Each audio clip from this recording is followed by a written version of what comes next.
უნდა აი ბევრ ადამიანს მომავალ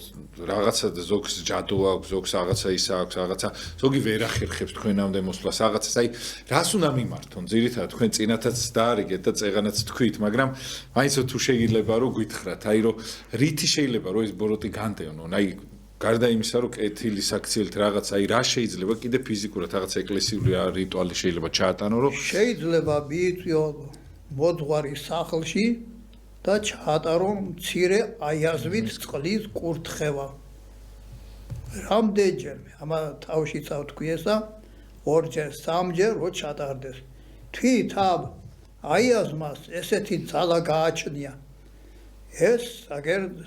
ჩვენ ახლა დღესასწაულობთ ქრისტეს ნათლისღებას და რა ნათლისღება ეს? აი სწორედაც ის ნათლისღება იმისი წარმოჩინება ხდება ამ მცირე აიაზმის დროს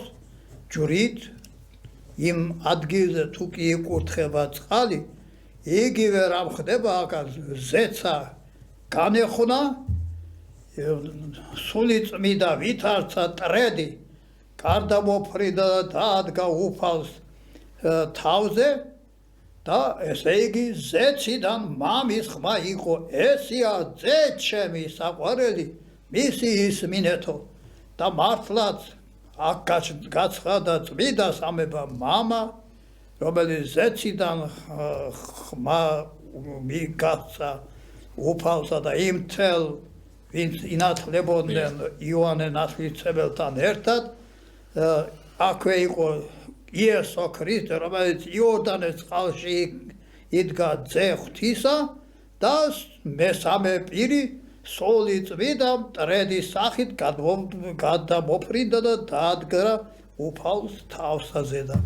აი ეს მოხდა და ეს დიდი გამოცხადება ყოვლა წმიდა სამებისა ცხადდება ნებისმიერი აი ამ მცირე აიაზმის კურთხევის დროს